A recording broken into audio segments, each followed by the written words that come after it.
episode is brought to you by the Old Dominion Athletic Foundation. Because of you, we create winners in the classroom, in athletic competition, and in life. Become a member today. Monarch Nation, welcome back to the Monarchists Podcast, the world's best and only ODU podcast. This is a little different from what you're used to with us. Most of the time, it revolves around athletics in some sort of way, but this was an opportunity that was too good to pass. We are honored to have Jason Redman with us. Jason, welcome to the show, man. Aaron, Mike, man, hey, and all the Monarchs out there, thanks for having me on. All right, so first and foremost, I don't think a lot of Old Dominion folks realize that you're an ODU grad and you got here after you were already a Navy SEAL. I was one of them. So in December, Mike and I were jumping on a plane to go to Orlando for the bowl game. I saw you at the terminal in Norfolk jumping on the same flight. And I was like, holy shit, Jason Redman is on our flight. And Mike said, yeah, you know, he's an ODU guy, right? I was like, no, I didn't. So secretly fanboying, we're like, hey, if we get off the plane, if we're on the same connecting flight, we got to ask Jason if he'll come on the podcast. You and your wife got off the plane. You were in a hurry. It was like, oh, we'll reach out later. And lucky, for us, you said yes. People that are meeting you for the first time in Monarch Nation, who is Jason Redman in like 60 seconds, and where does ODU fit into your identity today? Wow. Jason Redman is a lawyer. Jason Redman is does his best to be a leader. He is a father. He is a husband. He is an entrepreneur, an author, and he is a patriot. So, along with being a monarch. So those are those are all the things I am in a minute. All right, Jason. So you are all of those things, but you enlisted in '92. So take us back to what kind of precipitated you joining and what your kind of where your mind was at when you became an enlisted sailor. Yeah, I came from a family of service. Everybody on both sides of my family, my mom's dad and my dad's dad, both served during World War II. So I grew up with these stories of heroics and really kind of this early appreciation for war and World War II and what the World War II generation did for all of us. My grandfather actually was French and fought with the French in World War II. And then my grandparents immigrated to Canada after the war. My mom was born in Canada, and then my mom moved into the United States and became a naturalized citizen. So on her side, first generation American. On my dad's side, my grandfather was a decorated B-24 pilot flying across the European theater, Distinguished Flying Cross, 7 air medals, flew all his missions. So my great uncle was killed in the Pacific. So just from a young age, that's what I wanted to do. I wanted to be part of the military. My dad was an Army Airborne instructor during the Vietnam timeframe. He didn't go to Vietnam, but he served during that timeframe. And it's all I ever wanted to do. I either wanted to be a pilot, or as I got a little older, I started learning about special operations. I learned about the SEAL teams. And at about the age of 15, 16, I said, that's what I want to do. And I locked onto that. And I was not the best student. School just didn't interest me. The academic side of school did not interest me. So I recognized like, hey, college isn't for me, at least not right now. So right out of high school, while I was still in high school, I enlisted in the Navy and then headed off to boot camp right after I graduated, and that led me to SEAL training a couple of years later, which then brought me back to Virginia Beach. I went through A school here in Virginia Beach in 1993 at Dam Neck Base, and then came back here in January '96. By the time I had gone and knocked out my A school and SEAL training, and it brought me back to the area then. All right, Jason. So for folks that have not met you, you're not a huge imposing guy, but a lot of SEALs aren't. It's a big misconception. Talk a little bit about you figuring out that you wanted to be a SEAL, what that pathway was like, and obviously it wasn't easy, but what you overcame and kind of getting to buds and then through buds. Yeah, it is a misnomer. A lot of people think that special operations individuals and SEALs are these great big Arnold Schwarzenegger type guys. And the reality is it's very difficult for great big guys to make it through SEAL training. It's just, you got to be really strong for your body weight, and you've got to be able to run fast. You've got to be able to swim. You've got to be able to lift your body a lot. And the pounding that is put on your body when you go through SEAL training, when you're wearing, anywhere from 30 to 75 pounds of gear, it's just hard on the body. So a lot of bigger guys don't make it. Not to say that we don't have some. We do have some big guys. Probably the biggest guy I knew was my old troop chief, Ron Bellin, who Ron is no longer with us. He passed away. But he was about 6'6", 320, probably the biggest SEAL I knew. And but the average SEAL is about 5'10", 180. I'm a little bit on the smaller side. I'm about 5'8", 170. But yeah, but we come in all shapes and sizes, man. I think the smallest SEAL I'm aware of is about 5'2". But it's this that makes a SEAL, not necessarily this. And I think that's what people don't realize. And I speak to a lot of young men about that when they're aspiring to be a SEAL, including many of the kids when I was at ODU, when we stood up the first ever special operations club, because it didn't exist when I got there. Well, let's talk a little bit more about that. Talk to us about what precipitated you starting that club and what kind of results you got out of it. So yeah, when I got to ODU, so I did my first 8 years as an enlisted SEAL, and decided I was being encouraged to become an officer. Got picked up for a program called Seaman-to-Admiral, which commissioned, at that time, it was 50 enlisted members out of the Navy. And you were allowed to choose one of the big three Navy areas, Jacksonville, Norfolk, or San Diego. And because I lived here, I was newly married, we decided ODU. We thought it'd be a great school. I looked at it, and that's how I ended up at ODU in the summer of 2001. And we were, even though I was still active duty, you were assigned to the ROTC unit. That was your command you were assigned to, and it was your job to go to school. But the ODU ROTC unit back then, it was a lot bigger than it is now. We had almost 300 officer candidates and midshipmen across the consortium, which was Norfolk State, Hampton, and ODU. And they were pretty proactive. You had to be very involved. And, every day there was something you had to do. So not only you had to do a workout, you had to be involved in one of the clubs. So there was a surface warfare officer club. There was an aviation club. There was a medical club. There were all these different clubs, the submariners club. And I was like, why isn't there a special operations club? And they were like, well, nobody stood one up. It just doesn't exist. And there were several of us prior enlisted SEALs who had come into the program together, several of my friends. And I said, well, this is bullshit. I was like, we need our own club. And so we created one. And I will say our success rate was not the highest. We had some guys that went through with us. And I think our big mistake was we treated them like one of us. Later, we did have some guys make it through. But some of the initial guys that came through when we stood up the club, they didn't end up making it. But it is tough, 80%. But we had others that went to EOD, and we had others who just aspired to come get a hard workout in. So it was a lot of fun. It's interesting that you talk about that and the attrition, and not everybody made it. But I have read a couple of your books. We'll get to that later on. But in Overcome, in chapter 2, you said, I wanted to be a SEAL more than I wanted. And you wanted more than I wanted to be, not be cold or be warm, more than I wanted.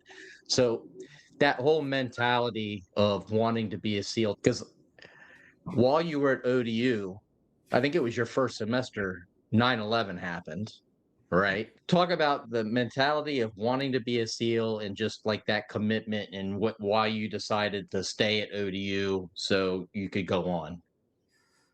Yeah, and it's funny. It's a lot of that has become the base of what I speak on now. I mean, my life has become built around frameworks. no different in the military. We have special operating procedures. In life, I talk and try and coach people about, hey man, you need your own special operations, standard operating procedures for your life, or frameworks, as I like to call them. Going through SEAL training or anything in this life, I mean, any goal that you set, there is obviously the end state of the goal. You've accomplished the goal, but then there's all these steps along the way. And there's often all kinds of adversity and challenges on the path to achieve that goal. SEAL training is no different, from being admitted to SEAL training to starting SEAL training to overcoming all the different evolutions. So it's focusing on, and no different in life with the challenges and goals we have, you have to knock them down one at a time. Some are bigger than others. Sometimes you'll get knocked off course. And it's just that constant drive and relentless focus on, you can't look too far down the road. Most people get overwhelmed. If we were to talk about becoming a doctor, it's 8 years of school at a minimum, plus, multiple years of residency and then internship, depending on what path you go down. That's so overwhelming for the average young American. They're like, I'm never going to do that. But if you break it into chunks, then it makes it more manageable. And SEAL training is no different. And it became what I often talked about to people in this life, and being a leader, with the most critical theme being you have to lead yourself. So often in leadership, we're so focused on external leadership, like, hey, how do I lead these people? How do I motivate and inspire them? When a lot of people fail to recognize the most important person you'll ever lead is yourself. And if you can't effectively lead yourself and be a goal setter and be disciplined and continue to drive forward despite all the chaos that happens in life, well, you're never going to be effectively able to lead anybody else. So really, that's first and foremost. And all of that comes down to one thing, which is a choice. I try to explain to anyone in this life, whatever goals you're going after, whether it's SEAL training or you want to run a business or you want to be a star athlete, it is the choices we make that enable that success. We choose to train. We choose to push ourselves. We choose to stay in, even though we don't want to, even though we've been knocked down. We choose to get up. We choose to go after that next benchmark on the process to accomplishing our goal. And if we get knocked down or we get knocked back, well, you got to choose to get up again and decide, well, I'm going to continue to go despite the adversity or the pain or the discomfort you're going through. That is SEAL training. I try to explain that to guys. What enables individuals to make it through SEAL training really is no different from what enables people to be successful in life. It is your ability to endure pain and discomfort, and it is your ability to think through the process in the midst of chaos. And a lot of people in this life are kind of preaching, I don't want to say preaching, there is a mindset pervading our nation, in my opinion, that your comfort is paramount. And if it makes you uncomfortable, you shouldn't have to do it. And this goes both with physical discomfort and other views and things like that. And I try to explain to people, man, you will never grow and be stronger. You need to always be challenging your beliefs, but you also need to be pushing forward and embrace that discomfort. That's where you're truly going to grow and get better. And that's the heart and soul of SEAL training. We are teaching you how to continue to function despite pain and discomfort and despite chaos. So I'd like to continue down this path of leadership and in SEALs. So you're getting the best of the Navy coming in, competing at BUD/S to become SEALs. Just like Division I athletics, you get a bunch of the best athletes. Have always been the best wherever they were. But then you have to make them a team. You have to identify leaders, and you have to identify the other guy, like the role players, right? How does that work in the SEALs when everyone's been a leader in everything they've done, and now they have to become a part of a team? Well, first and foremost, one, we teach a principle in SEAL training: in the absence of leadership, I will step up and lead. Everyone is a leader. Although you have to understand, it doesn't mean that, the new guy is suddenly going to start dictating the commands that are going to happen on the battlefield. It's a shared thing. And really the biggest thing, if you want to be part of an elite team, so whether it's D1 athletics, whether it's a new company, whether it's in the SEAL teams, you have to teach people how to become the elite version of themselves. That's the most critical thing. So if we take elite athletes, and we live in this world where we compare ourselves with everyone. And so often, people will say, oh my God, I'm never going to be I don't know, Jalen Hurts. And you're right. You will never be Jalen Hurts. There is no one on this planet that will ever be Jalen Hurts, because only Jalen Hurts can be Jalen Hurts. That's the reality. Stop comparing yourself to other people and start focusing. You know, when I talk about leading yourself, there's 3 critical areas: personally, physically, and professionally. I don't care who you are. God intended you and gave you an elite level in those 3 buckets. Most people put all their time and effort into one. Oftentimes, I meet a lot of athletes who are solely focused on the physical side because that's what makes them strong athletes. The SEAL teams, there's a lot of that also. But being the elite version of yourself personally and professionally is as critical. There's an overlap in the SEAL teams with professional and physical. I would say the same with the athletes. I tell them it's educational, and that's part of your job, is to be a good student, because that's going to enable you to still be qualified. And also someday, just like us, the SEAL teams will end, being an athlete will end. So if you want to build an elite team, it's critical that the individuals on the team understand how to become the elite version of themselves. If you have an entire team of individuals who are all operating at an elite level for themselves, not comparing to others, not saying, hey, Mike, you should be at the same level and Aaron is the same level at me. There's a truth to that, but it's not on the same level. Like, I may be able to run, I can't do this, but I'll just throw it out there. I saw some of the fastest 40-yard times for the combine the other day. I might be able to run a 4.2. And Mike, you're only able to run a 4.8. We're not equivalent, but let's just say I am just massively genetically gifted. Like, I don't even have to work that hard to run a 4.2. Whereas you were running 6-second 40s, and now you're down to a 4.5. You had to kill yourself to get there, and everybody saw the journey. You have led yourself as a much higher level than I have. I see this a lot, where individuals are genetically gifted and they just are able to rely on the gifts that they have, and they're operating at a lower level. I'm guilty of this. When I was a young leader and a young officer in the SEAL teams, I was smart enough to be successful. But I would say I was probably operating at only about 70% of my capacity, because I could get by at that. And I regret that. I look back, and it led to many of the mistakes I made as a young officer, which is why now I'm so big into, I am a student of leadership now because of the mistakes and failures I made along the way. So I think we're just going to continue down this leadership rabbit hole, because I know that I can see in Mike's eyes, and I'm there as the son of an enlisted sailor and as a former naval officer. I want to ask, like, so you were enlisted for, was it 11 years before?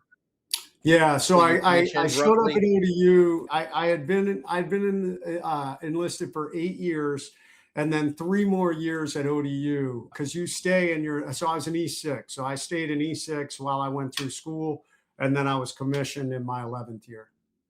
Gotcha. So you had a significant amount of time as an enlisted sailor, and at that point, a certain point, you start to become a leader and to lead as an enlisted man, and then obviously you got your commission, and now you're an officer leading enlisted troops. So talk about, is there a difference in leadership as an enlisted sailor and leadership as an officer? And if so, how is that?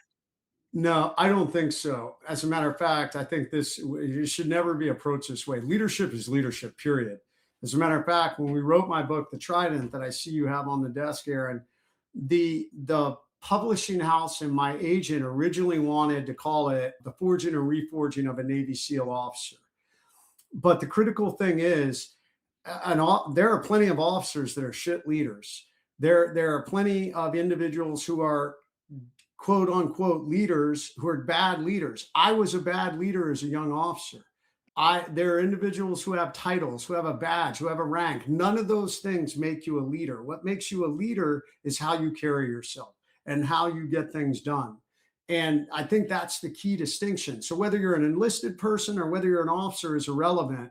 I don't care if you're a mom running a family. If you are leading, you are a leader.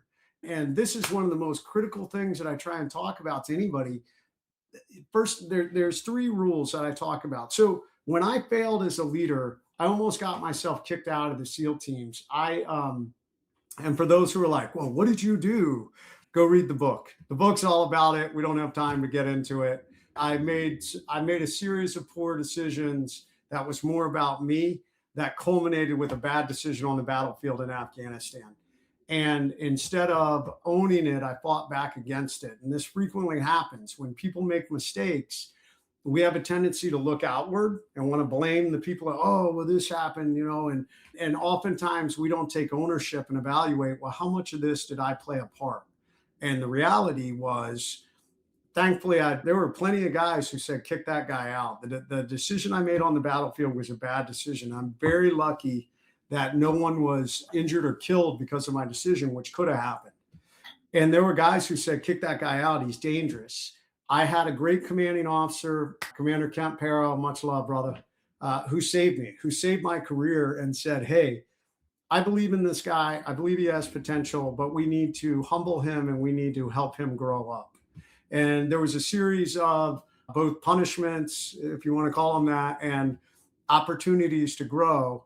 And one of those was they sent me to U.S. Army Ranger School. And it was a Ranger School. Make no mistake, Ranger School is a leadership school. A lot of people think Ranger School is this special operations training. And don't get me wrong, there's aspects of it that are. But Ranger School at its heart and soul is a combat leadership school. That's why anyone who is in a frontline combat role across the military can apply and go to Ranger School. And it was at Ranger School that I finally kind of started to grow up. And I started to realize, man, as a leader, I was focused on me, and I was focused on me as in my own success moving forward. I had the formula backwards. It should be the mission, the men, and then yourself last. And it was me and mission and maybe the guys. And at times it was too much of the guys because I was too friendly. I was hanging out with the guys way too much. And there is a line that needs to be established as a leader. The reality is it's hard to be a leader, man. So in Ranger School, when I started to grow up and realize, number one, the reason I was there and the mistakes that I made were because of this guy. And I stopped being a victim and saying, oh, I got thrown under the bus. And instead started to go, wow, a lot of decisions you made led up to this bad call on the battlefield. And you need to own it, and you need to start driving forward and figuring things out. And there were three principles I developed, and I've tried to live by them. Number one, we talked about it earlier, you got to lead yourself. If you want to be the elite version of yourself, how do you focus every day on being the best version of yourself? How do you put in time physically, personally, and professionally to be the best version of you? How do you set goals and follow those goals? People are listening to you. If you say, I'm going to do something, people are listening. The bigger thing, if you say you're going to do something, your brain hears it. And if you don't follow through on it, your brain, it's a subconscious thing. It's planting seeds of disbelief in yourself, and you're actually eroding your own confidence. So it's critical. Humans were designed to accomplish things, man. We're task focused. Don't get me wrong, all of us that love people, but at the end of the day, there's satisfaction out of accomplishing things. And if you can set goals and go after those goals, that's leading yourself and executing on that, having the discipline to do it, having understanding, positivity in the face of negativity, understanding that guess what, things will go sideways, keep driving forward. Number two is how we lead others. Most of us, and I made this mistake, thought that leading others was telling them what to do or providing this guidance. And I think there's a lost thing in leadership that if you're a leader, I must say something. I must enact some level of change or action on a team or company. And the reality is, if a team's functioning at a high level, it's still leadership. If you're watching this and saying, wow, I don't really need to do anything other than continue to encourage my team and make sure they have the resources and the things they need to be successful. That's still leadership, because you're moving down the path and you're accomplishing the mission and you're taking care of your people. And a lot of leaders get that. Well, I did. I got off course because I thought, hey man, I've got to be telling people what to do, as misguided as that was. And then number three, you've got to lead always. And this is where I was screwing up. I was picking and choosing when I wanted to lead. I would hey, look at me, I'm a SEAL, follow me while I'm on duty. But at night, I'd be like, hey, man, I want to go party and hang out with the boys. You can't do that. There's a balance. Don't get me wrong. You absolutely can hang out with your people, but everything you say and do is an impact on your credibility as a leader. And if you are making poor decisions on the personal side, it impacts you as a leader. And it's critical. I talk, and this applies whether it's in a business, whether it's in athletics, whether it's in a family. The old days of do as I say, not as I do not apply. And the people, if you are a leader, people are going to follow your example. So if you're doing dumb things, your kids are going to follow your example and do those dumb things. If you're a coach or if you're a captain on a team and you're doing dumb things, the other players are going to emulate it. So that's why it's hard to be a leader. You've got to lead through the good times, the bad times, when you're tired, when it doesn't feel right. And don't get me wrong, all of us are going to get off course, myself included. But guess what, man? You get back on track and you're like, okay, I've got to continue to lead. I've got to hold the line on these goals and how I did. 75% of leadership is leading yourself. When I screwed up in Ranger School, I'll never forget. I was talking to one of our most respected SEAL leaders, and I said to him, sir, no one's ever going to follow me again. I've messed up too much. And he said, Red, listen to me. People will follow you if you give them a reason to. That's all leadership is. He said, people follow success. If you are showing you're successful, doesn't mean you have to be the best.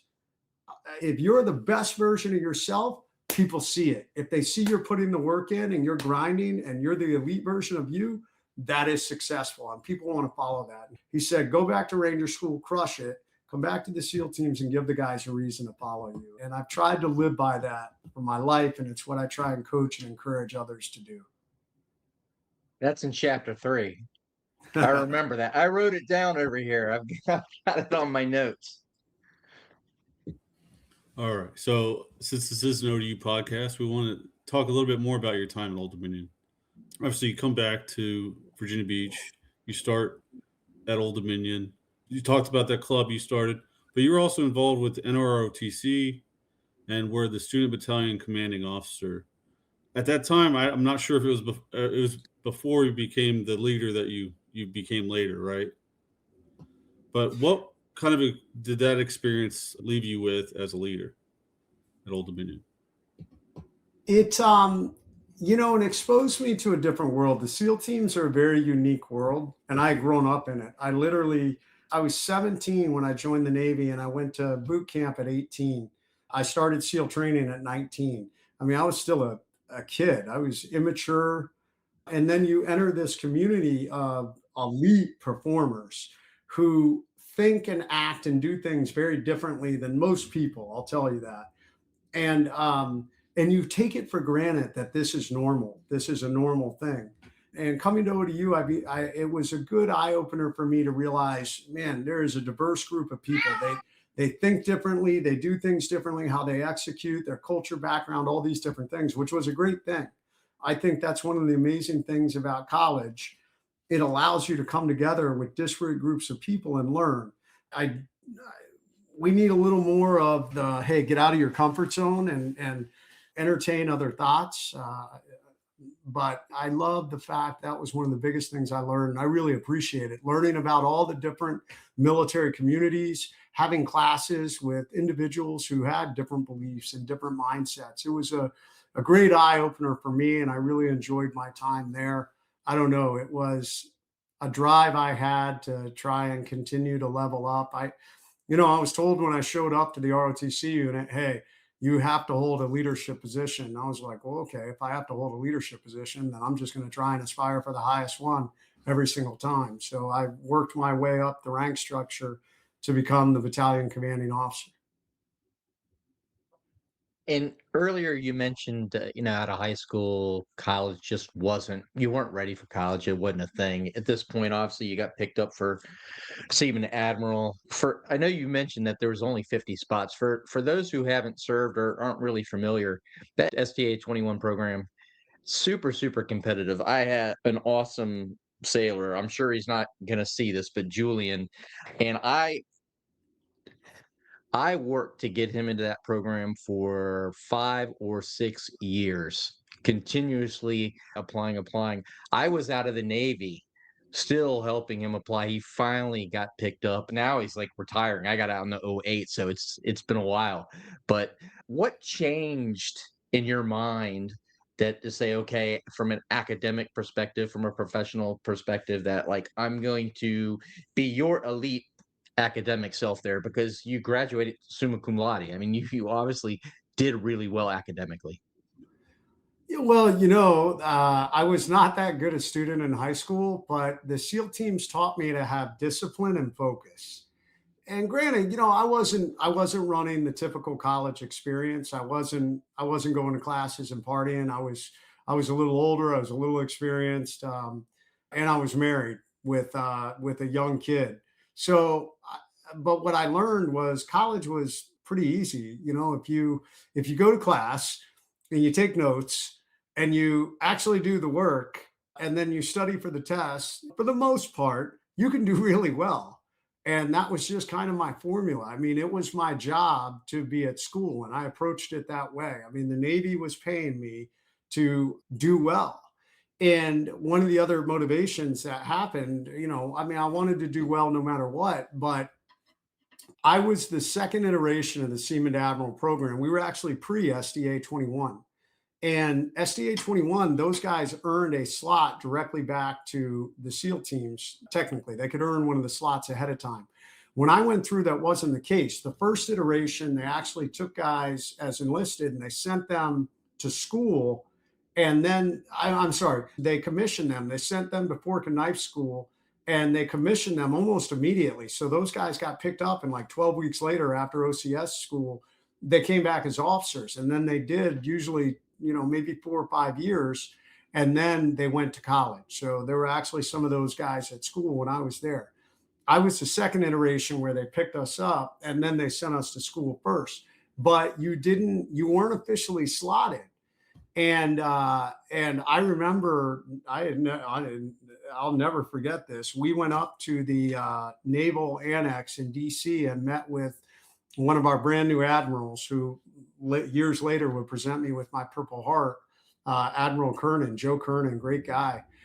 But he was a brand new Rear Admiral, and he sat there talking to us like, "Hey guys, here's the reality. There's too many of you for all of you to come back to the SEAL teams. So some of you are going to have to go become SWOs." And it was competitive. Like, we were all competing based on both our academic scores, our physical scores. So yeah, I was super motivated to do well to pick up one of those slots. So, being a member of the SEALs, you get to go to some very tough places to be. You talked about Afghanistan already, but in September 2007, Fallujah, Iraq, I believe, is where you suffered your injury.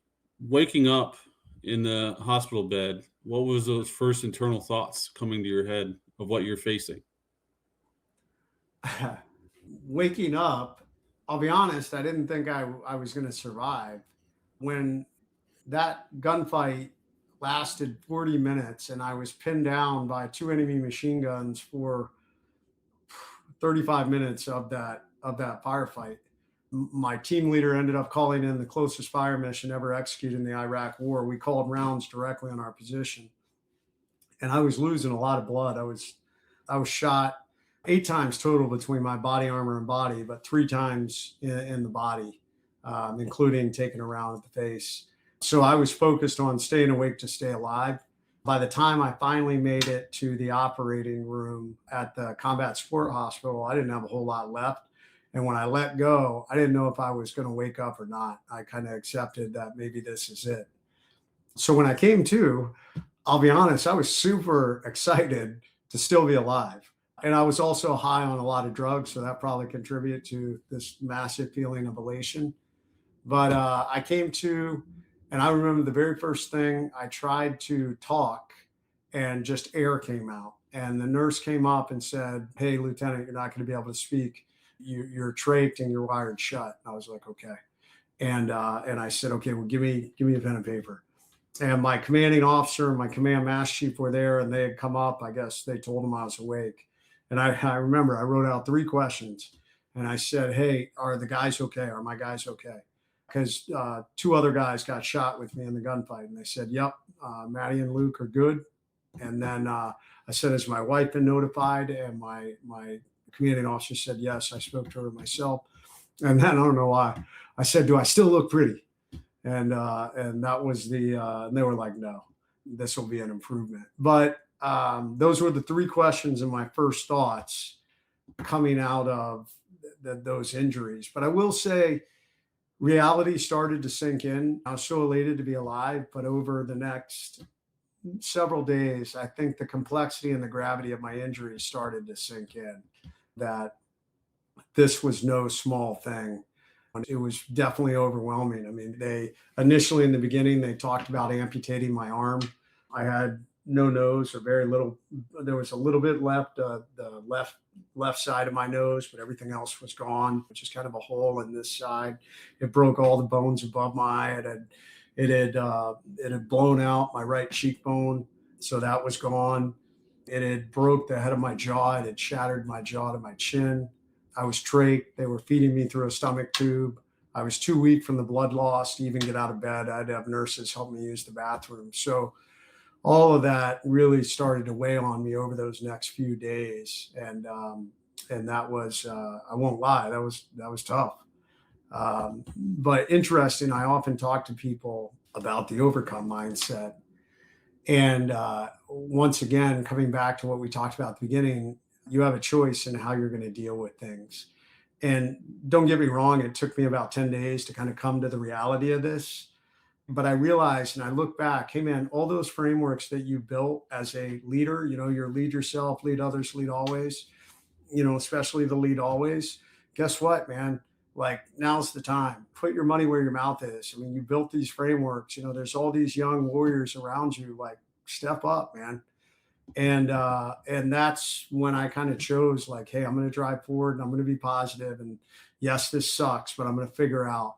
And a lot of that was driven by the lessons I'd had before in my life, both the SEAL lessons. I'll be honest, so many of the lessons I learned about failing as a leader. I often tell people, be thankful for the adversity you go through, even though it sucks when you're going through it.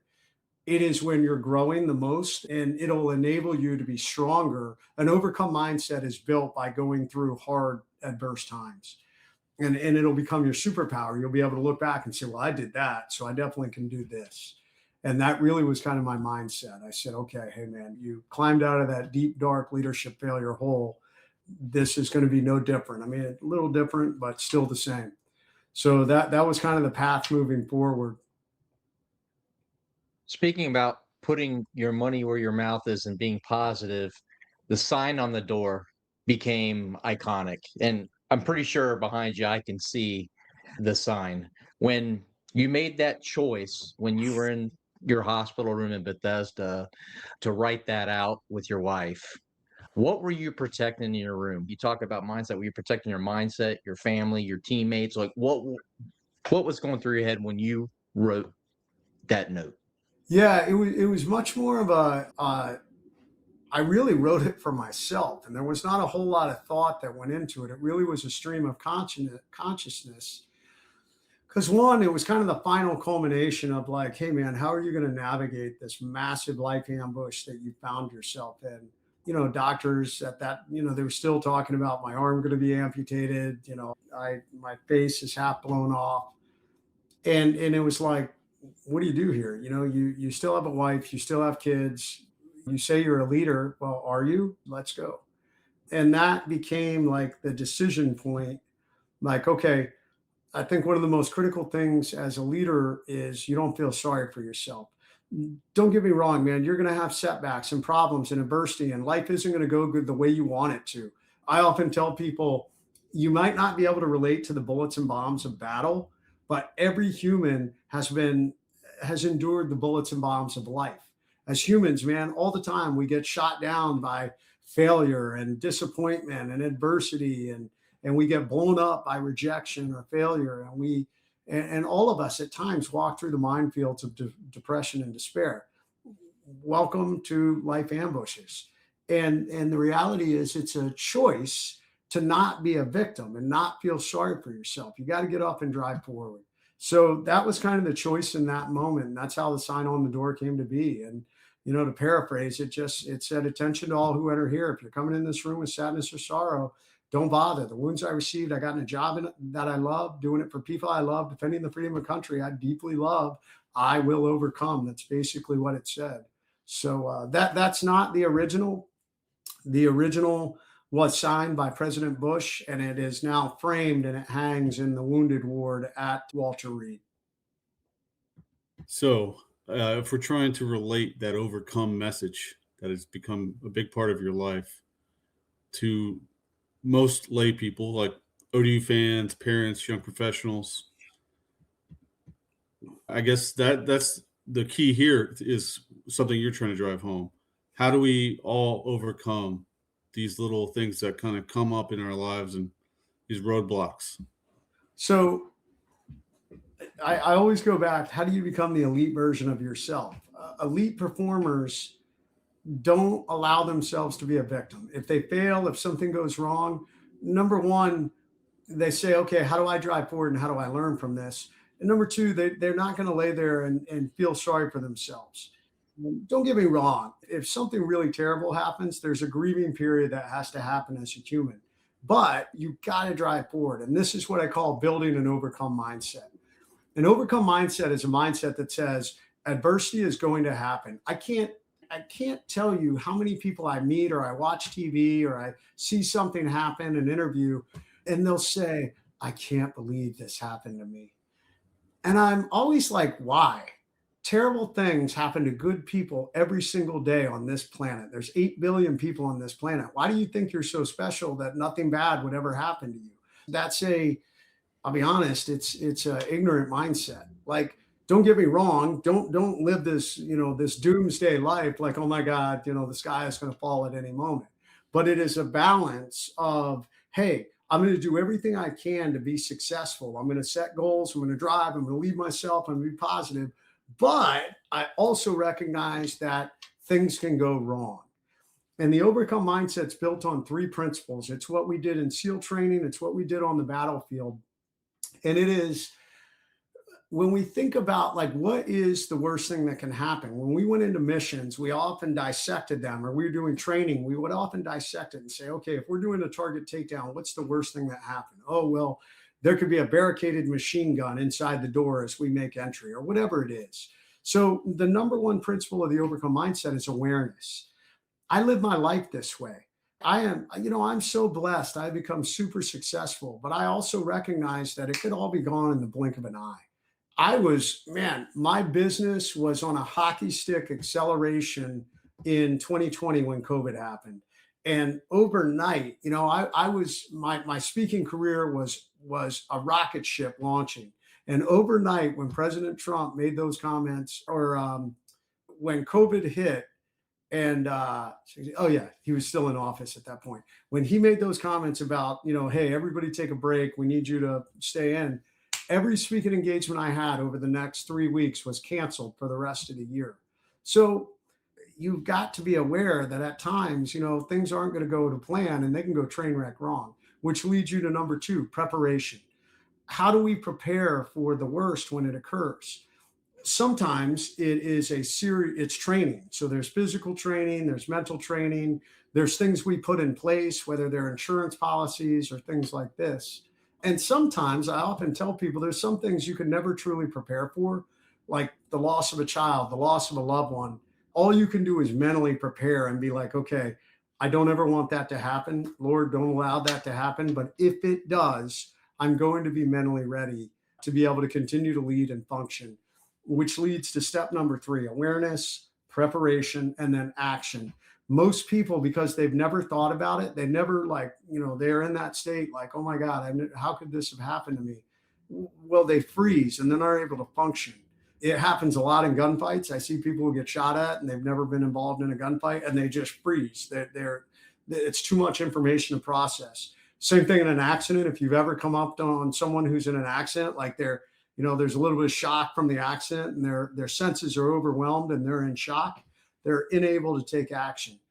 an overcome mindset prepares you for this so that you can take action and drive forward. So I encourage that. It's, I have some people that are like, wow, that's a dark way to live your life. No, it's not, man. It's reality. I'll give one other example to make this a little more relatable. For those of you out there who are parents and you have a teenage kid who's driving, or they've already gone through that, yeah, how terrifying is that when you put one of your kids? I mean, I put 3 of my kids now in cars and send them out to drive. Every single day across America, there's a young 16-year-old driver who's in a horrific car accident and killed. And that is a fact. We cannot get past that. They're young, they're new to driving, they can get overwhelmed. So all we can do is try and train them to the best of our abilities before we send them out in the world and hold our breath while they go drive. Awareness. So for me, it was preparation. Like, oh my God, please, Lord, let my kids be safe. But God forbid, if anything happens, I want to be ready, which would enable me to take action, because I knew, God forbid, if I ever got that knock on the door and the law enforcement showed up to say, hey, one of your kids has been in a terrible accident, it would be me to make sure that I was able to lead my wife and my other kids as we navigate through this catastrophic thing. So it's a dark example, but it is a reality. And elite performers never live in a unrealistic world. We're not idealistic. Hey man, I'm super positive. I'm one of the most positive people you'll meet, but I also am a realist, and I recognize that everything can go wrong. I think that's a great segue, Jason. So for that person who's looking for their starting point, I know you have more than two of these. These are the 2 that I have. Which one should they read first, Trident or Overcome, as they try to figure out where they're at and where they're going? So if you're just looking for a great book that talks about leadership and overcoming mistakes, because no one in this life has not ever made a mistake, then I would recommend Trident. It was a New York Times bestseller. Almost everybody that reads it says, oh my gosh, once I started reading it, I couldn't stop. And it's a story of, a young kid who made mistakes and failed, crash and burn, failed, and then had to grow up and redeem myself, and then was injured, and then kind of had to strive forward and overcome that. It's also a love story. It's a story of my wife and I from the time we met. ODU is in there. So, and I would say Overcome is the how-to. So if you are struggling with something, if you are trying to build a business, if you maybe you failed at something, maybe you're just in a hard point of your life, you're going through a growth period, it is, Overcome is the book for you. All right, Jason. So you founded Wounded Wear. I think this had a big impact on the wounded community of veterans. And that impact is, I don't know, it's probably still felt today. But what mission currently are you most energized by right now? TurboVets. So I'm really fortunate. I've become a little bit of a serial entrepreneur. The speaking company has grown and done really well. I mean, last year I won the American Idol of Speaking, beat out 26,000 people on the stage at the MGM Grand last year, which has been amazing for speaking. I've gotten into short-term real estate. So we've got multiple short-term rentals. My wife and I bought a commercial building. So we own a building in Chesapeake that we have Riverview Center, which is co-working space and an event center right there in Great Bridge. I'm a founding member of a new whiskey seltzer company coming to Virginia next, called Patriot Hard Seltzer. So it's whiskey based, but we honor amazing law enforcement, fire, military, and first responders. We have these heroes, our proud patriots, on the can, and a small part of our proceeds goes back to support those nonprofits. But TurboVets is the number one thing I'm focused on. And it's a software company, high level AI, automation, and integration tech that is working to unify the life cycle for service member and veterans, the benefits program, and the human resource side of everything across the entire military. All of it's disparate. On active duty, recruiting is disparate. That doesn't speak to the active duty service side. So passing that data over is not clean. On the active duty service side, Aaron, I know you can appreciate this. Everything within your service record is disaggregated. And if you are not on top of it and you're not keeping that, the old service binder all of us needed to do, it could create, your DD-214 may not match what that is. It creates a chaotic transition because it's not a customized transition. It's like a checkbox transition for everyone. When everyone's different, our experiences in the military are different. And then it creates a struggle in the transition when you move to the Veterans Administration, which is also all disaggregated. Oh, by the way, on top of that, we then have state benefits and then we have nonprofits. So our system, TurboVets, is bringing everything together to unify that system, one single pane of glass. It's pretty amazing.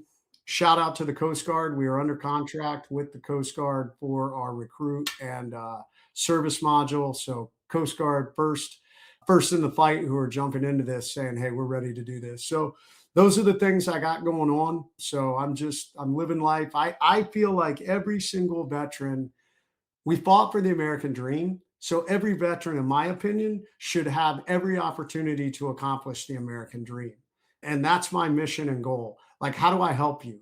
You have to help yourself. It goes back to leading yourself, but I'll give you all the tools to be successful. So if you can lead yourself and we can show you what benefits you've earned and what you're going after, and we can automate to make it easier, you can be successful. The American dream is still very much alive. Jason, man, that makes me super excited to learn more about that because like you said, I've gone through that pathway of going to PSD and checking the blocks on the way out in your DD-214 and whether or not it's accurate or not. And usually they're rushing you through that process. You don't know if it's right or not until it's too late and then trying to get those things corrected. God forbid you need to get a copy of it later or your service record, or with the VA, you got to request your C file, which might take a year, and trying to get into the system and seeing what benefits that you have as potentially a disabled veteran. It's overwhelming for people. It's like a job to try to understand that. So to hear that you've got a team, a business that's working on all that is super exciting for me. And I mean, in the 757, we have so many veterans that this can help, obviously all across the country, but in this area particularly. We're coming, man. It's navigating DC is boy, it's a whole nother world. I've had a lot of meetings with the VA, so we're right on the verge of getting our pilot into the VA. So if any of you veterans are out there, call the VA and say, hey, we really want some technology like this. Because we're coming and we're just trying to get it across the finish line with the secretary and the deputy secretary. We'll have to talk offline on where to send those particular things to. I've got some folks that'd be happy to send it. And I saw Mike's eyes lit up. Mine did too when you mentioned whiskey seltzer. So Yeah, we'll have to learn more about that too. Yeah, Patriot Hard Seltzer. So we're coming. We're in New Jersey right now and moving into Texas, and Virginia is next.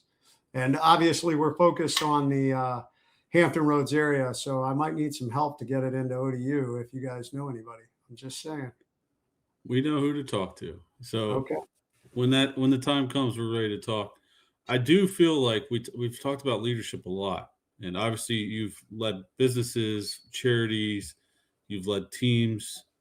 Communication seems like an important part in all of this, whether you're on the battlefield, whether you're training for the battlefield, whether you're in the boardroom or you're in the office preparing something.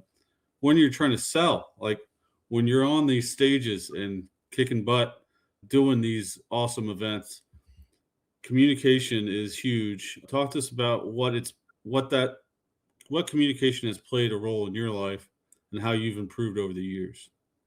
Oh man, I would say, I mean, you nailed it, Mike. I think communication, and when we talk about communication, it's critical. I think there's two components of communication. There's active communication being the biggest, meaning not only are you able to articulate, hey, this is what I'm doing, and how you can make it relatable to others, but you're also able to receive that information back and process it and listen to it. And I think that's something that the SEAL teams did really well. While yes, we are a hierarchical organization, there is a rank structure. In a fighting unit, one of the greatest things was the ability that everybody contributed. And no, just because you were a brand new guy didn't mean that you may not have a great idea. So I think this is really important in any business or sports team, that leaders, you need to be able to communicate, but you also need to be able to receive that communication. And I think I've done that pretty well. I've always encouraged my teams. And whether it's, like I said, whether it's in a business, even communicating with yourself, being honest with yourself, how you lead yourself. I mean, don't get me wrong, we all have our own challenges and doubts and fears, even me, anyone. I'm sure there were times in Michael Jordan's career when he was like, he would have a down period and question himself. That's just part of life. So how do you communicate and how do you stay on track to be good? It was the same thing with in my wife and I's marriage book. Communication is the heart and soul of a successful relationship. And you got to be, as a leader, you got to be willing to communicate, and you got to be willing to have the hard communication, the hard conversations also. Awesome. Well, Jason, we appreciate all your time, man. It's been an awesome conversation. We could go hours more, but we don't have that time. So we're going to let you close this thing out. What's your message for Monarch Nation? My message is, a lot of people want to make a big deal out of the sign on the door, but the reality is everyone out there has their own sign.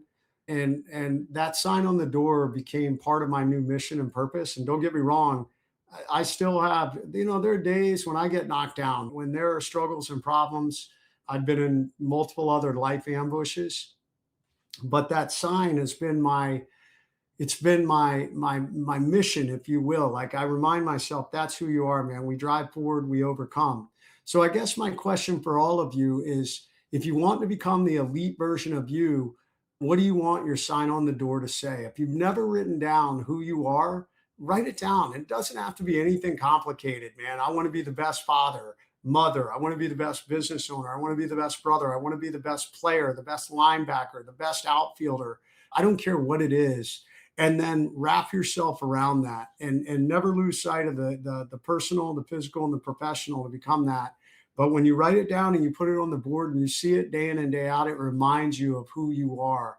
Because it's too easy to forget when things get hard, when we get uncomfortable. It's easy to forget and say, oh my God, I'm not going to make this. But so that's my advice. Become the elite version of you. What do you want your sign on the door to say? Y'all heard the man, and I'm motivated. I'm ready to go. Check out the description. We'll have links to Jason's websites, how you can get the books. We'll make sure to put something in there talking about TurboVets so people can keep their eyes out and ears out for that. And more importantly, as I look at Mike, Patriot Hard Seltzer, I look forward to the day where the three of us can share one of those, maybe at an Old Dominion football game. Yeah, I'd love that, man. That would be awesome. Good deal. Thanks again for coming on, Jason. And go Monarchs. Thanks, Jason. Go Monarchs. Go Monarchs, baby.